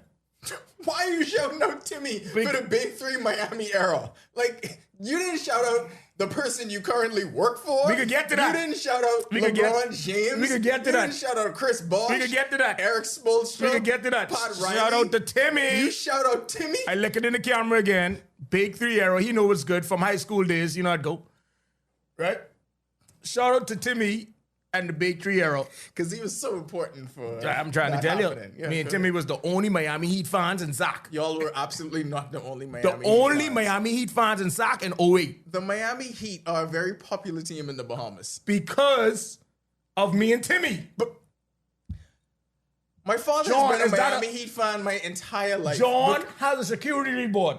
you I'm a chef, guys. I a promise. charcuterie board. Yes. No, that just looked like a bagel with ham. I don't think that's a whole. Yeah, I don't think that's a whole charcuterie board. Good. But anyway, shout out to Timmy. Yeah. You're not. No, hold on. Let me get back to this. You're not getting off this take that you and Timmy were the only Heat fans. We are 40 I said in minutes. Zach in 08. You're not listening to none of what I'm saying. Oh, it What ain't my kind- job what to kind- listen. It's my job to talk. What kind of thing is happening? So anyway, Okay, fine. I need SOC 08 people to verify this. They can Who else- verify it. Who else was in SOC 08 at this time? I need to ask them. Tavares. Give me gals. Yes. Okay, we got Nicolette Fox, which is the Fox. Who's All right, running. you know what? Don't Nicolette worry. Fox. Don't worry about it. Okay, you and Timmy just keep going. Just keep going. Right? Anyway, so I go on to school during the Miami Heat Big Three era. Yes. And during that time, Miami was very, very popular. Yeah, you think? Yeah. You think Miami? You think Miami? Sean is said in very- the 80s too. Very popular during the Big Three era. I mean, it was only. It was only the Beatles. We'd never seen anything like that before. ESPN created a Heat index, a specific tab where you would go in there and click, and all Heat stories would come up. Never had something like happen like that before. LeBron's free agency decision was, the decision. I don't know why people didn't like it. To this day, I don't know loved why it. people have something against it. I think it was incredible. I think it changed the way people look at I this. think it was great. But yeah, and this is how life has come full circle because you grew up Dwayne Wade fan, him being your favorite, I wasn't a LeBron fan, guys. I was a Dwayne Wade fan. which is crazy. But I was a Dwayne Wade fan growing up. When I saw him and when I saw him beating the great Kentucky Wildcats, you know when you get that close and you talk loud, you causing this to spike. like Mike. Stop going close. What's the equivalent that I'm cooking when you I know, but You burning shit. yeah. Oh, I burning shit. Oh shit. And he's arguing with his son all the time about what he doing in the kitchen. And right, editing? boy, I ain't gonna lie, they can get this how they get. You gotta get it out of get it, wait. Anyway, so you grew up a Dwayne Wade fan, Yeah. and life comes full circle Yeah, all but- these years later. You So, get that opportunity. We end up going. I was in Johnson and Wales, and I was a teaching assistant. Me, guys. If anybody know me from SAC, I was a teaching assistant at Johnson and Wales University. That's life, dog. But anyway, so as a teaching assistant, you get to teach classes, be in charge of functions, drive around in Miami inside their bus, doing God knows what with God knows who, whoever, right? Don't pull no scene. So during that time, I got a thing across my email saying Green Bay Chef Richard Ingram is coming to Johnson and Wales University. Boom. I went to my boss, Irene Corrales. Shout out Irene Corrales. I said, Irene, I know I'm an international student. I like looking at this camera. I know I'm an international student. Do what you doing. I stopped trying to produce you long time. Yeah, thanks. I know he's an international student. I know he can work 20 hours. I can say bad words on this thing. I get edited. Okay, but bump them hours. I said bump them hours. I work with this boy until he leave. That was 3 days of hard work. So we come whatever, shaky hand, you know, like in man type vibe. Yeah. Shaky hand, whatever, boom, boom, boom, boom. Setting them up while he in the front, I in the back. So we had to do a demo, and he had to do a demo on Friday. Pause. I don't think you have to pause that. I don't know why we had to pause. Why you had to pause demo? A cooking demo. What happened? Let's go. He had to cook. He had to do a cooking demo on Friday. We had the prep on Saturday, and he had a dinner on Sunday. Right. So during the cooking demo, the day before, he sent a list. The list I had to get all the food and stuff, prep, whatever, blah, blah, blah, blah. I do all that myself. When he come, he had all his mise en place. You know what that is? That's what you need to make the miso glaze for the. No. Mise en place means to put things together. Okay, but Put like things in place. let me give my audience a full backstory. The one thing I know how to cook really well is It's a miso glaze. miso. No, Is a- double yeah, miso. Miso glaze. So I know how to do that. I mean, although yeah, of course, Kev could beat me cooking everything else, but the miso glaze, I gotta touch you. I'm very good at. So we often reference that. That's where that comes from. But yeah, so this was the one shot, the one opportunity. Yeah, and this you was took the it. opportunity, bro. This So was you the had the opportunity. miso plas ready. I had the mise en place. The meats and the plas, whatever it is, Good. all that was on the table. Yes, I had that ready for his demo. Came in, he liked everything. He's like, oh, he called me chef at the time, just from out of respect. At the time, I wasn't a chef. I was a TA. I was a cook level. Had some good experiences with TAs. Yeah, but so Give me A's in some classes. I shouldn't get A's. I'm trying to tell you. So as a cook level, so cutting whatever, blah blah. Mise en place. Boom. Saturday was the day. Saturday, he was like, yo, what time you coming in? He was like 7. I was like, okay, I could be there for 7. I was there for 7. I supposed to be here for 8. I came at 8:30. Traffic on the Eastern Road. You live in LA. Like, you understand traffic. Everything cool. Go ahead. I live 7 minutes away from my job. Yeah, but you pick me up from the airport, and the first thing you tell me is LA traffic, leave an hour ahead. Wouldn't make you think the Eastern Road any different. Sorry. We can get sidetracked. Yeah. But anyway, so Saturday was the day. So Saturday we prep all day. I say all day from 7 to 1 a.m. We were just prepping. Now we had other students. As the day weaned on, students started dropping off like flies. Oh, I gotta do this, I gotta do that, whatever. Boom, boom, boom, boom, boom, boom, boom, boom. Did you stick in there? I stayed the whole time. Yeah. I stayed the whole time. Right? So anyway, I stayed the whole time until 1 a.m. So he's like, yo, chef, we wrapping up, cleaning up. But I was like, what time you back tomorrow? And I kid you not, to this day, I think Rich about 50-something, he still do the same thing to this day. He know me now. I arrive, I can do the best. When I get there, what Cat Williams say? When I get there, I can do the best possible job I can. They know I'm coming. I know I'm coming. When I get there, I can do the best possible job I can. Yeah, I know that right now, man. I reach what I reach.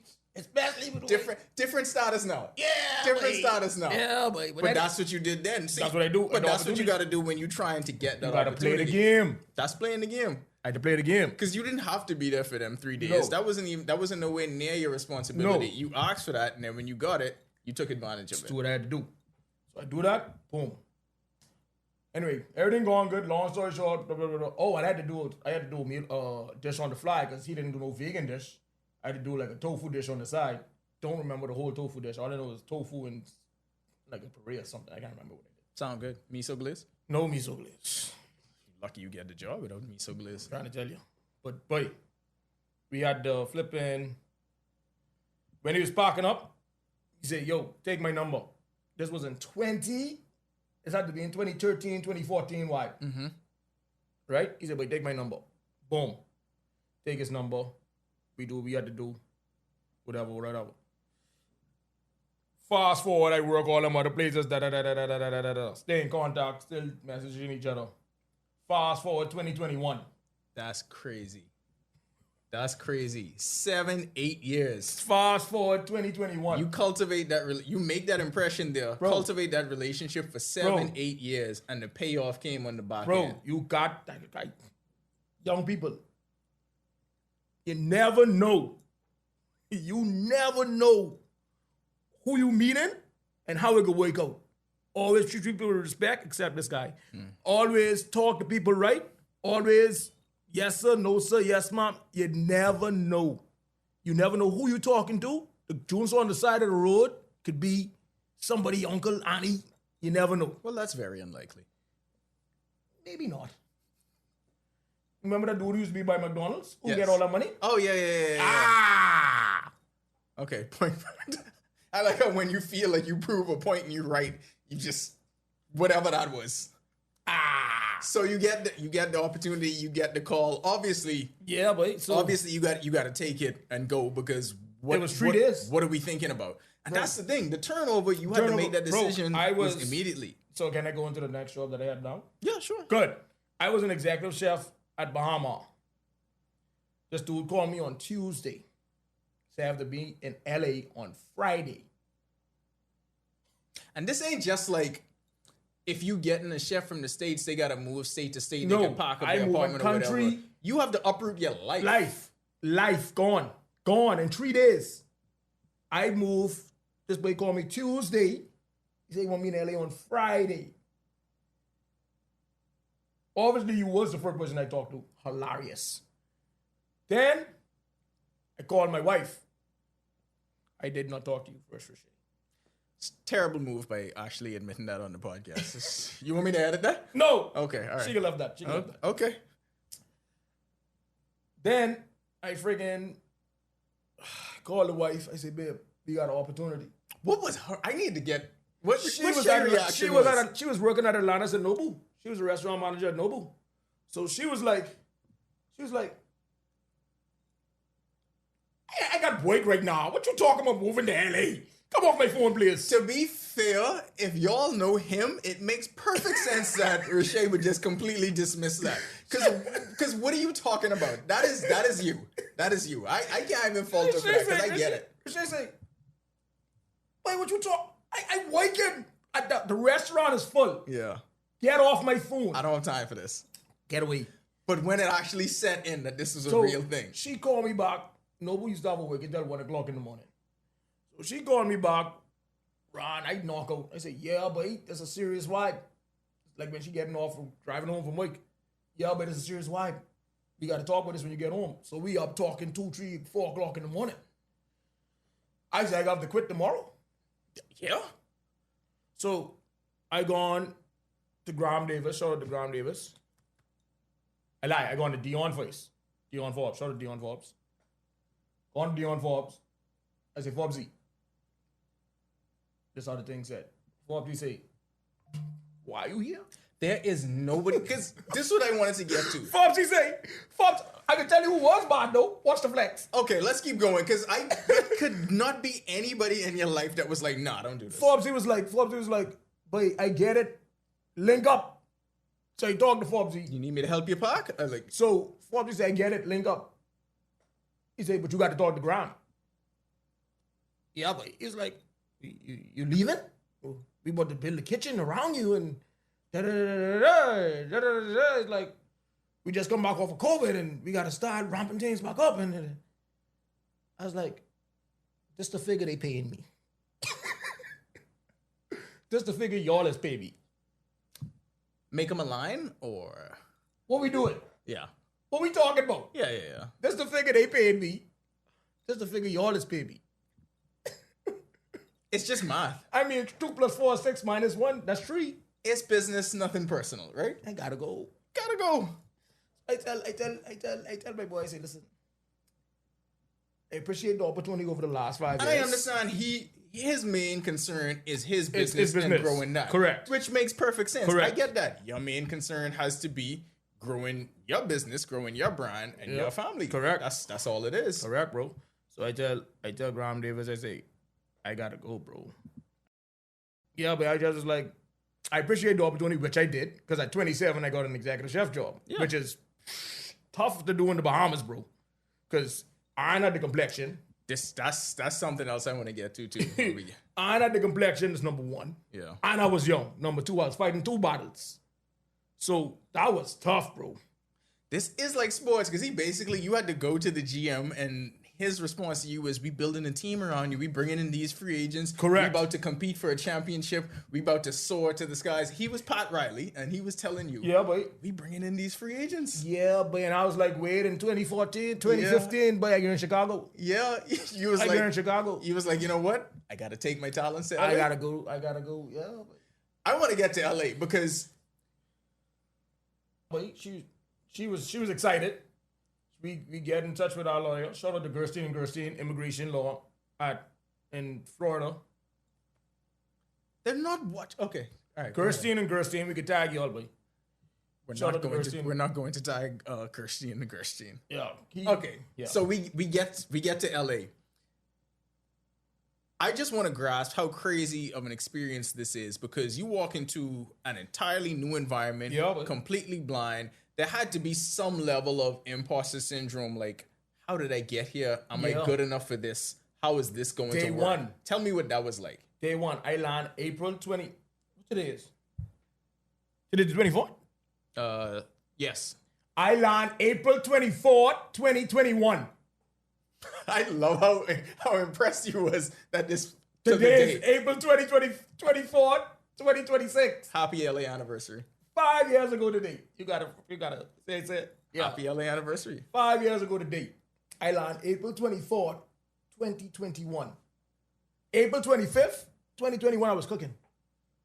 So you just walk straight into it. The next day you was in the Wade house. I was cooking, bro. That's how fast this turnaround was. I land in the night. Chef take us for dinner. And that was it. And I was up that morning. We and the wife stay in a hotel for 7 days straight. I was working. She was looking for an apartment. I was working. She was driving around looking for an apartment. I couldn't do it without her. I can tell you the truth. It's no way. I couldn't do it. Not with the demands of your job. No. Because how are you going to figure out? I was still being in a hotel every anything day. else? Give me the first day. You walk into the house. Obviously, you are one of the people on staff, but you're the newest person on staff. You from the Bahamas. What was that like? What was the shock of just day one stepping into this environment? You cooking for this person that you've been watching play since you was a teenager. You have been in many arguments about him. Shout out to Vincey them, boy. Arguing Y'all on know the his GOAT. side. I mean, Vincey know the GOAT. The best shooting guard ever. Over Kobe, over Jordan. James Harden ain't even a story, bro. everybody knows the GOAT. James Harden ain't even a story. People go wear his shoes forever. Ling Ying to the Google. I have yet to have a pair, so I can't vouch for no Ling Ying being any kind of great shoes. I don't have any of them. Yeah. You know what I do? I should have wear my Ling Yings today. Why didn't I wear them? You know what I do have? I have Jordans. I have LeBron. Got a pair of Kobe's. I ain't got no Ling Ying. Everything cool. Anyway, first day in the house. Give me that experience. Wait. Pull up to the house. First of all, chef driving me. Giving me the rundown. Da da da da da da da da da da da da da. Pull up to the house. Driveway open. Long ass driveway. Right? Driving up the driveway. Go around the roundabout. They have a roundabout in their driveway, bro. Go around the roundabout. Whatever. Park in front of the door. Chef plug in the code. Beep, beep, boop, doo, doo, doo, doo.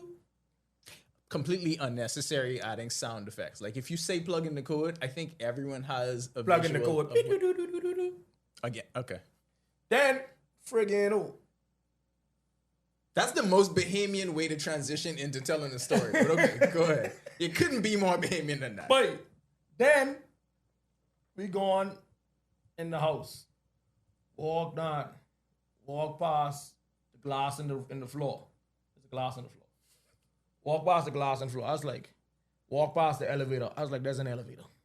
In the house. Okay. In the house. All of this had to be terrifying you because I mean, I used to work in the back of Ocean Club. So I see big house.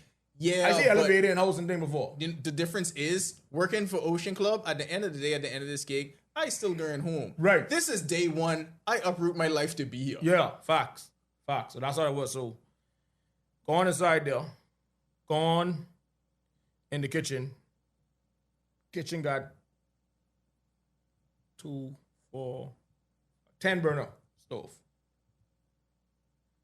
That's the first time I see a 10 burner stove in the kitchen. Didn't know it exists. In a house kitchen. I see a 10 burner stove. In a house kitchen? Nah, bro. Didn't see a 10 burner stove in a house kitchen. So, do that. Then I saw,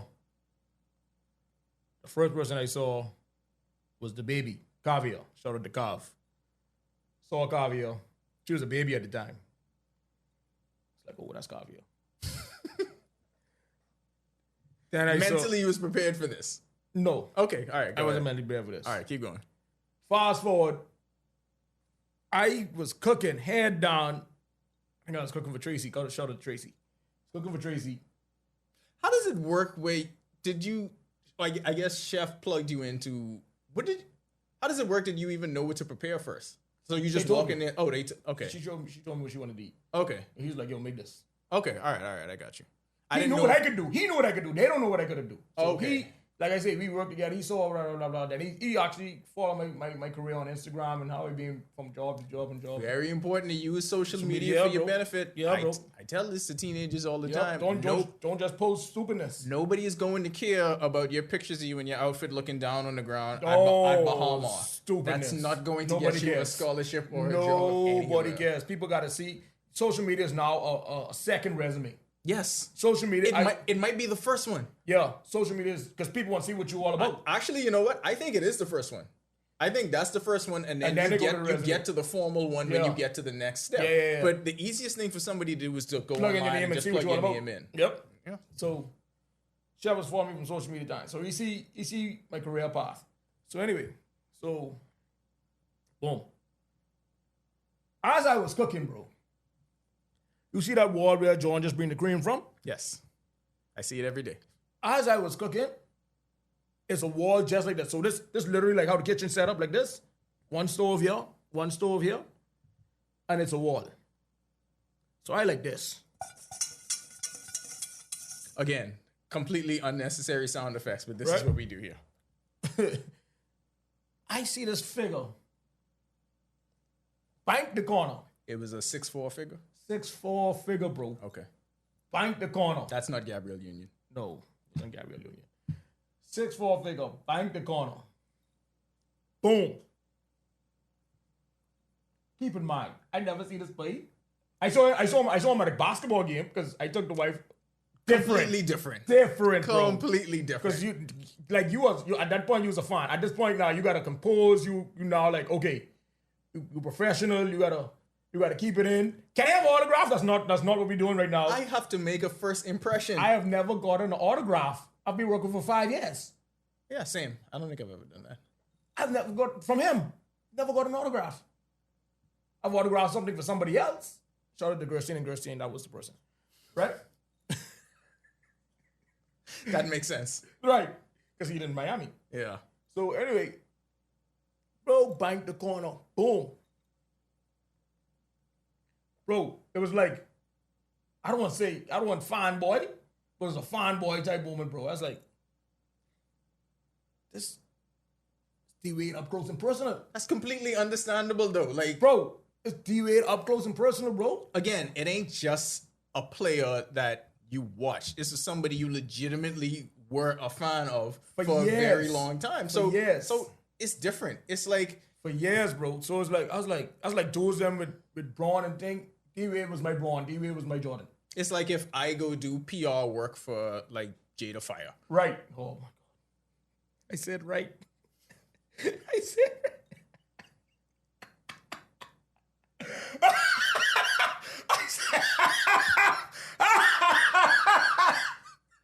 I knew you'd like that one. oh God.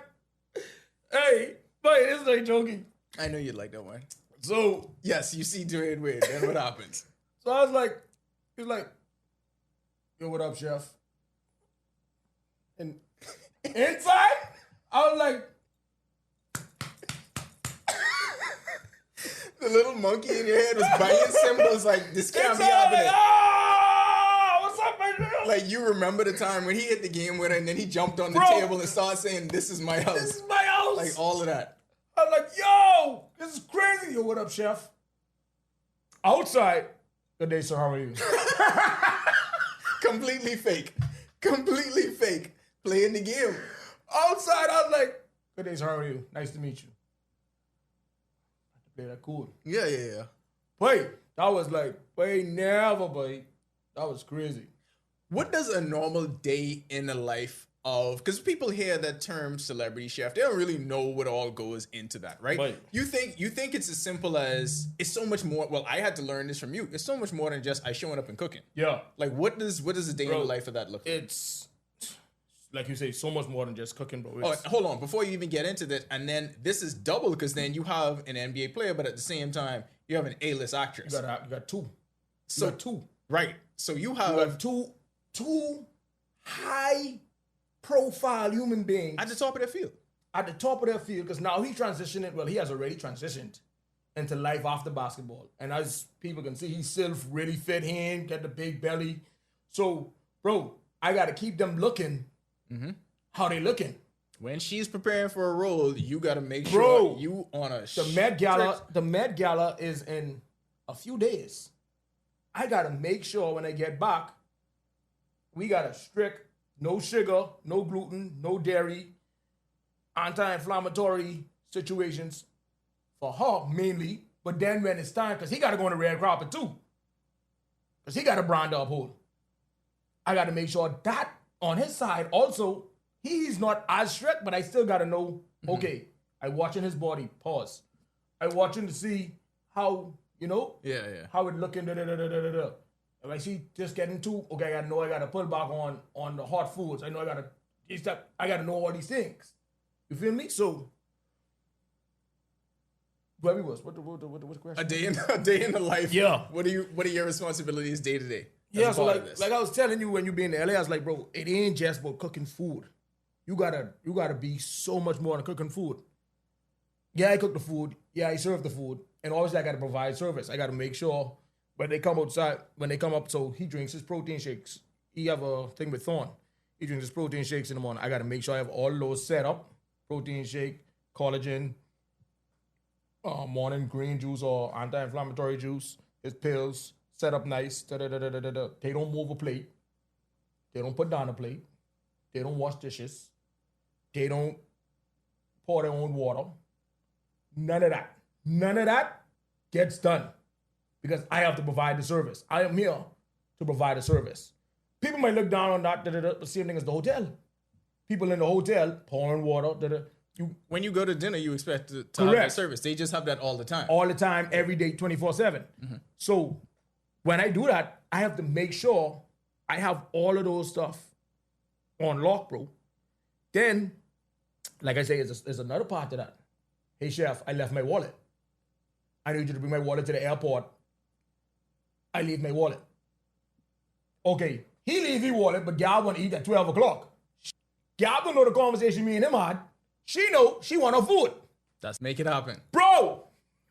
Make it happen. Or Gab, hey, chef, I need to leave at 8 o'clock in the morning. Reach the wake. She downstairs at 7. Hey, chef, we leaving earlier. Make it happen. Make it happen. Who cares? Nobody cares. Nobody cares about the circumstances you have. You just got to execute. Nobody cares about none of that. These two circumstances, did you do it? What? Yeah, right? What are you talking about, bro? Okay. All right. So, I mean, there are obviously some other than being able to move in a network, because this affords you an opportunity to move in different circles, move in a different network. And I mean, obviously the pay would be different than if you work in someplace else, right? Yeah. Other than those, was there a moment where you had, whether it was a job that you got through this or whether you had an experience you wouldn't have otherwise, where you had to sit back to yourself and think, I really can't believe I'm in this spot right now? Yeah, bro, every day. Every day I wake up, I be grateful and thankful to God that I have, one, the ability to do this, one, the opportunity to do this, and That was 2 ones. 2, the opportunity to do this, Okay. and 3, I have the backing of family, friends, the whole, like my whole circle, you, bro. Because people don't know, when I was in LA, this dude was picking up and dropping off my son to baseball practice. This is my brethren. They don't know what's going on. You see what I'm saying? And now he's a very successful chef working on sourdough bread, and I got to tell y'all, it's amazing. It's called, I don't know if it's gonna be called Joel's or Nolan's by the time everything's said and done, but y'all just wait a minute. Y'all think this is the chef of the family? It's always be that second one, though. It's always be that second one. Nolan ain't playing, like Jeffrey Jordan was good, but when his little brother Michael came around, that was something different. Yeah, boy. So, but bro, I get you. So being in this world, and we talked about this before, but I want to have an opportunity to talk about it here because you see a lot of people in the industry. I feel like your industry is expanding here, right? And in particularly chefs now becoming celebrities and doing that kind of thing. And you see a lot of it with them coming home, and you got all these festivals and stuff like that. Are the Bahamian chefs getting enough shine and enough opportunity, though? We have to make it happen for us. I say that because actually, what I've seen in my career is the Bahamian chefs in the Bahamas are actually now getting to that capacity where people trust us more. They didn't trust us back in it because I'm not going to call a name, but I spoke to a person on the Ministry of Tourism, from the Ministry of Tourism, and the person told me, she said, anybody can teach anybody how to season meat. Oh my goodness. And in my mind, I didn't say nothing at the time. You should have said many things at the time. No, man, because like I said, I got to play the game. Yeah, that's fair. That's what I'm learning to be better at that. I'm learning to be better at that because I got to play the game. You understand? So I ain't good at playing the game. I got to play the game. So at that time, I'm like, anybody can teach anybody to season meat. That's what you think That's all you think we do. So that's what the Bahamian mindset of a chef is. They see someone selling fish on the side of the road and there's a chef or working in. Now, keep in mind, they are respectable culinarians. Yeah, but then there's levels to this. Correct. Man. There's difference. Like, correct. I was hooping this morning, pick up basketball. There's a difference between that and D Wade. You know what I mean? Like, come on. Yeah. D-Wade, I challenged D-Wade multiple times. Why would you do that? I challenged him multiple times. Why would you do that? To a one-on-one. You weren't even good. He ain't good at all. I know. I suck. I challenged him to one-on-one. What has he said to this? He laughed and walked away. Okay. He's like, bro, I am in the Hall of Fame for basketball. He said, bro, I always challenge him. I'm like, you don't want the smoke. No, you got to frame it by I could score 1 on you. That's what you Bro, got to say. we used to have a competition of shooting shots in the garbage. And I beat him one time. Yeah, no, see, that's what you got to do. I was excited. Yes, no, that is actually fair. That's what you got to do. I said I beat you with basketball. I beat a college player in a shootout before. Shout out Sammy Hunter. Went to Akron, had an incredible career. But I beat him in a shootout right there by Markford. To this day, he's a professional now, but he will always remember that one time I beat him in the shootout. Right, Sammy? Right. That basketball shootout. Wait. Well, it was a garbage shootout, but yes, Bahamian chefs making it happen. Yeah, but we have to. So, like I say, our space in the Bahamian world, in culinary world, is now getting to where people respect us, because we wasn't respected back then. You had a few dudes who in the hotel, because most Bahamians start off in the hotel. Yeah. You have a few dudes who were, that we can look up to, who look like us in high leadership capacity. Emmanuel Gibson was one of those. And I was lucky to come in when he was the executive chef, because he cultivated us. He cultivated the younger Bahamians. I was lucky enough to say, hey, this dude look like me. He talk like me. He don't walk like me. Isaac, I got a good swag to me. But do more like a bop kind of thing. Yeah. But too much energy sometimes. Sometimes. Yeah. But then I was able to say, okay, boom. I could aspire to do this. Representation matters. And I keep drawing the parallels between y'all and sports, because it's the same thing with all these people we have on the wall. So like, well, let's take baseball for instance, right? Bahamians don't have that reputation, or weren't seen as being one of the people that you could put in these positions. Yeah. Now Jazz changed that. Now. So, and then you have dudes coming behind Jazz that are backing that up. Bro. It was the same way with basketball. You may have for Buddy to get to where he was, he had to see Magnum Rule get drafted, have that summer league run, because the representation matters. So when you see someone who looks like you there, then instead of that being a pipe dream, now that feels like reality. I can see that. I could feel that. I could touch that. All these dudes playing baseball now, they feel like, well, Jazz doing it. So I can make it. That ain't like a crazy thing. And it ain't just the fact that Jazz excelling and is a star in all-star games. Yeah. He got multiple endorsements, and just like he just there. So like for you in your position, you changing that for some young chef right now. I try it. So some young chef looking at that and is saying, I can do that. My scope of what I can dream being in this job is so much wider than just this 21/7. Not that there aren't great opportunities here, but it could be global. I could go. I could move. That's a lot of responsibility, bro. I try my best, bro. I was also a culinary teacher at COB. Yes. I was also a culinary teacher at COB for 20. Shout out to Mario Adderley. He gave me the opportunity. He was also my teacher too. But from 2012, I'm lying. From 2016, not 2012. I was in college in 2012. From 2016 to when I left, I was a culinary teacher at the University of Bahamas. So yeah, bro. You and D-Wade have basketball conversations. Give me the basketball take that he had that you disagreed with the most. I know it's about Bahamian players. Oh, how you know? I know it's about... Bro. Because we have... Okay. Backstory, give them a peek behind the curtain. We've had conversations prior to this all the time. How many times do we talk about this stuff? You know what? I would go number one. Just let me run the show. Number one, VJ. That's where I wanted to start. Number one, VJ.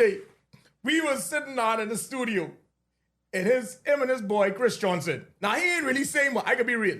He ain't really saying much about VJ. Chris Johnson is an NBA trainer, right? He's training LeBron and the rest of them, whatever. He got a bunch of dudes. So we sitting down talking, Before that, backstory more. Before that, I was telling D-Wade from VJ was in high school, bro.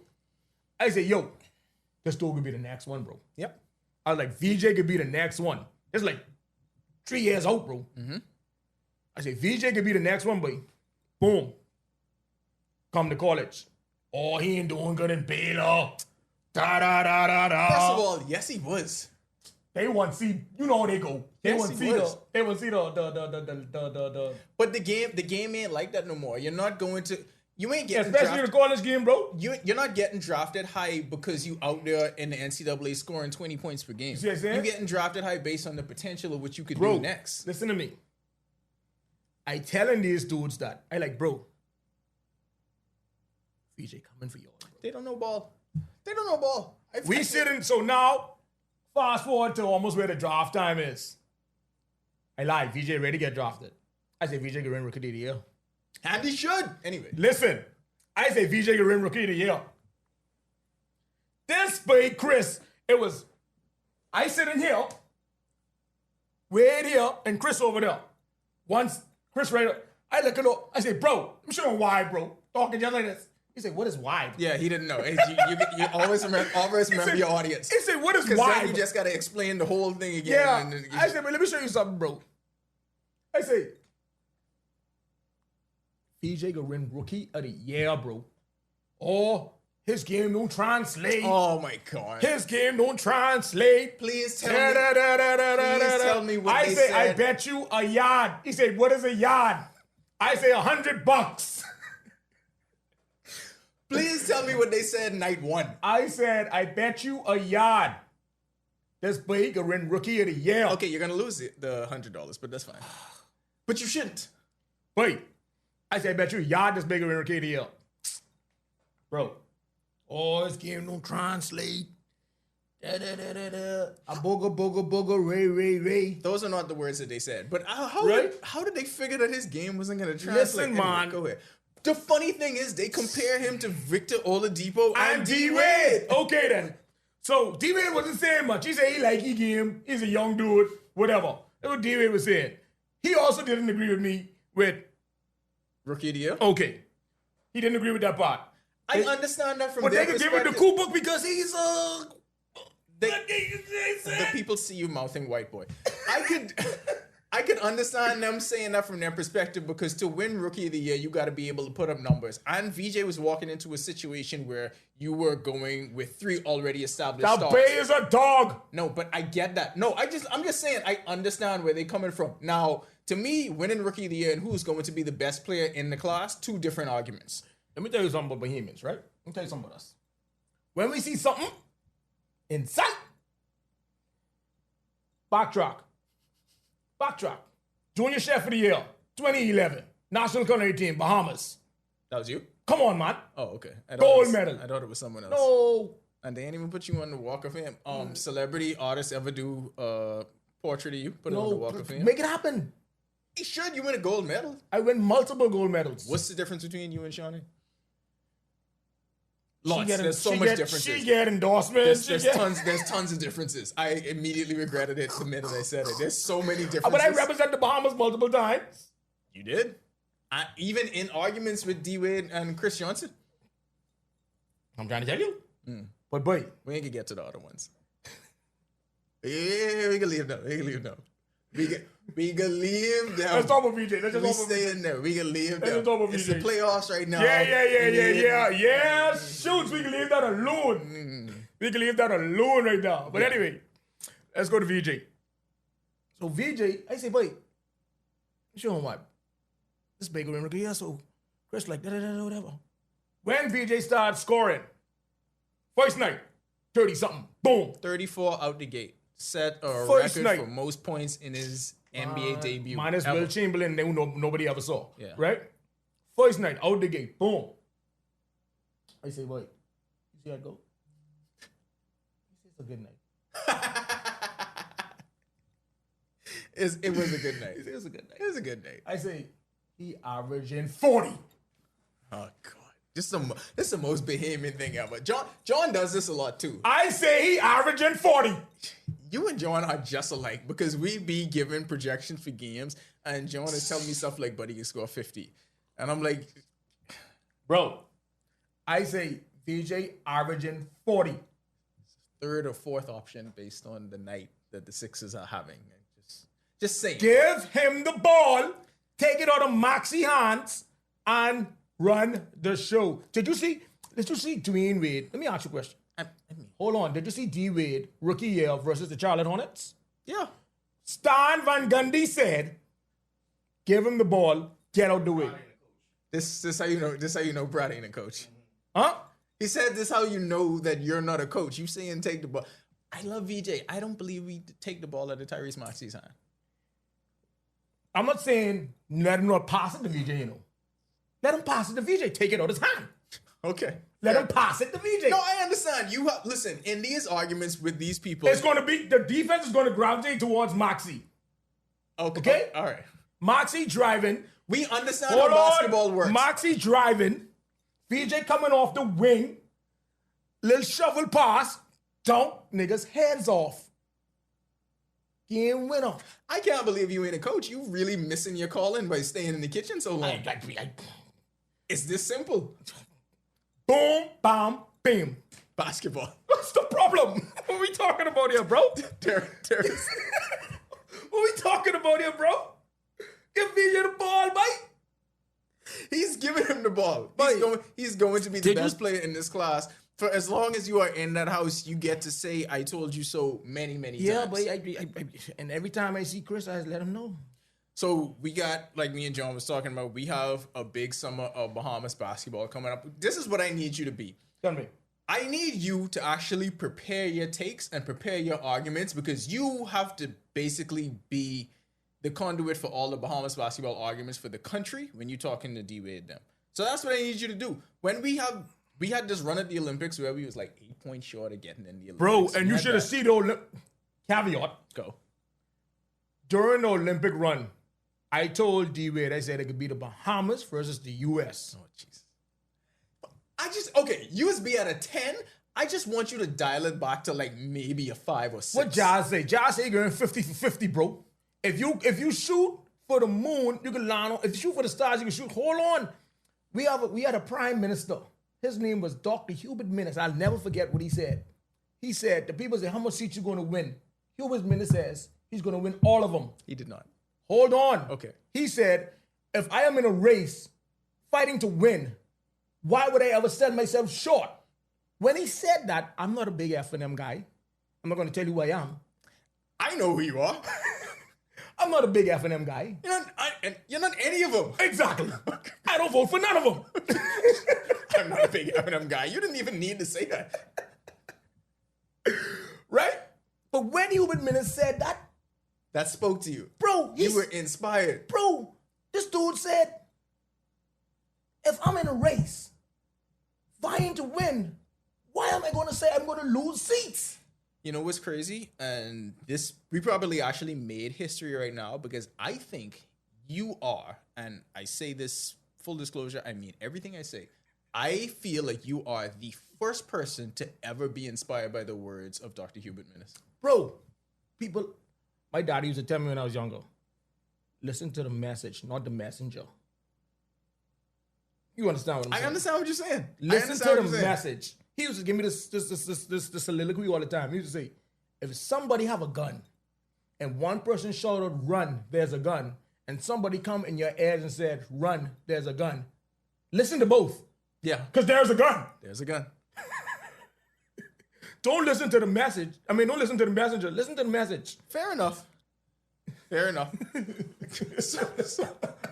But anyway, so when these arguments about Bahamas basketball come up, because they are going to come up again, me and John need you to be prepared, because you have to speak for all of us. unless I somehow get on this podcast. But you need to speak for all of us because we about to make a run. Like we told you, July could be very important. We need you to talk all of us up. That means talking up VJ. That means talking up Buddy. That means talking up DeAndre Ayton after the Lakers win this championship. So you can have it could be a big party in LA. Y'all gonna have a lot to talk about, and then you have to be the guy. So you got to speak for everyone. Big responsibility on top of preparing the meals and doing all that. Let me show you what's got you know me. I know me. They been knowing me for 5 years. They know I could talk. Good. Okay. They know. The first thing I can say, when the Hawks finally take my boy off the bench and stop joking with one of the best 3-point shooters in the world. We get into your basketball takes now. Okay? Yeah. Take my boy off the bench. Stop joking. The problem is they win. Take my boy off the bench and stop joking. You don't have to do that into the microphone. It picks up wherever you sit. You good. Take my boy off the bench and stop clowning. Number one. I agree. Number two, for them to meet in the Eastern Conference Finals, give VJ the ball. Okay? And number three, out west, I like what he doing. He good. He good. He doing anything. He doing anything out west. He doing anything out west right now. I can be real. He doing anything. He doing anything out west, bro. No, I just like it how the passion was at an apex. And then like you did exactly what they say. You was at a 10 and then you dial it back to like a 5 or 6. He do anything out west. Yeah, it's fine. He do anything out west. I must say, he do anything them 2 games. Do anything. Okay, what is next for the life of celebrity chef Kevin Pratt? You go back to LA, other than the Lakers making this run. Tell us what you have on tap. Tell us if you got any plans that we need to know about. I mean, obviously, the people can't experience your services because, you know, he's a big wig. You little far. Yeah, a little far. But, Tell us what's next. Well, I'm always going to be a Bohemian culinary ambassador. So, shout out to my people who still trust me with putting the Bahamas first on the culinary side. Shout out to Dupree, Crystal, Rissay, Chrissy, DDG, DG. You like shout outs. I learn in life, you ain't get nowhere by yourself, bro. So when you have the opportunity to give people their flowers, you give people their flowers, bro. You ain't get nowhere in this life. People say, I do it on my own, I get it out the mud. I get that. Somebody said yes to you. Many people had to. You understand? Yeah. You ain't get it. So when I shout out. That's my way of saying, I really appreciate you. I thank you. Shout out to Deon Gibson. Rest in peace. That's the one person who really, like, bro. And Glazer immigration lawyers. Gerstein, bro. Oh, okay, yeah. But Deon Gibson, I call her the mother of culinary in the Bahamas. Shout out to her, bro. She passed away. But, bro. She's one of them people who put you in the position. Multiple Bahamians. Not just me. She has put multiple Bahamian chefs in positions where they have the opportunity to showcase their talents internationally. Not just in America. Internationally, bro. Deon, it wasn't since she passed away, there hasn't been nobody else in that capacity as of yet. I don't know if they want to put me down. I got a couple of coins. I was about to say, maybe that's your next step. But maybe you pay it forward and become that figure for this next generation. I can. But you know where I go with this. Yeah, everything come at a price. You see what I'm saying?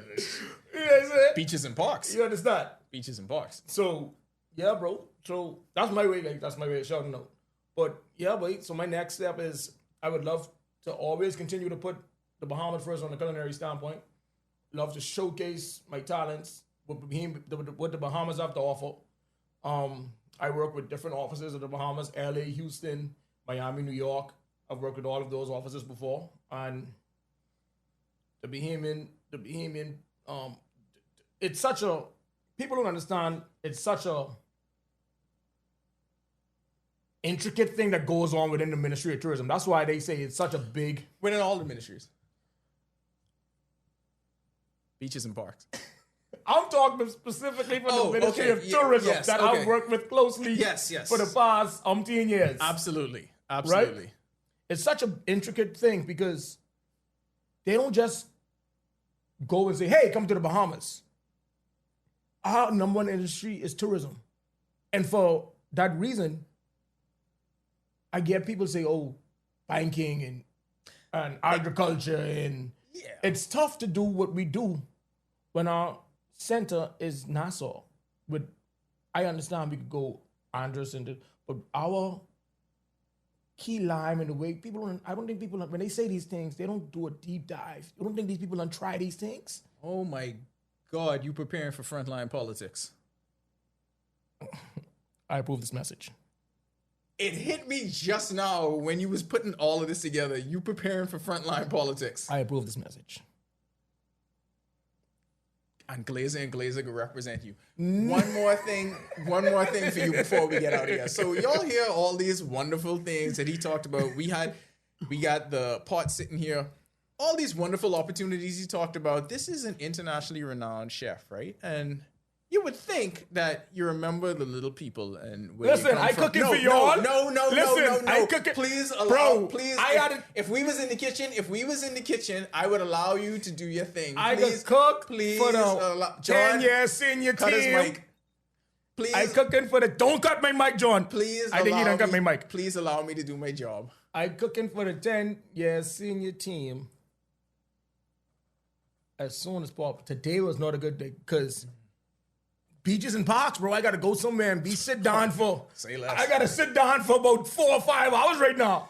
Anyway, so this celebrity chef was supposed to come in here. We had a menu prepared. It was gonna be all the content. We was gonna film it. We was gonna turn this into a pod/radio show /cooking show because that's the Big level. ZD, boy. Big ZD. Mother sick that big ZD. Big So ZD, good. man. Like Shay make one big ZD. I Big eat that ZD, every day boy. when I was in LA. But anyway, no, ZD. don't distract me with Rashay cooking. He was supposed to come in here. And we were supposed to do all of this. We had the menu prepared. John went out and got the stuff. And he bring a pot. And brought the pot. Did we get anything? No. Wait, John made me coffee. John actually had to make you coffee. Twice. John is the celebrity coffee maker. And here you are, not sharing your talents with us. You can share it with the rest of the world, not with us. Everything cool. That is Chef Kevin Pratt. This is his first time on the 10th Year Seniors Podcast Network. It will not be his last, and I know he is thankful that he didn't have to talk to a black screen, and he got to talk to an actual human. Chops! Chops! This is real access now. Oh, I got a couple, one or two. Big ZD, boy. John, you have to come talk.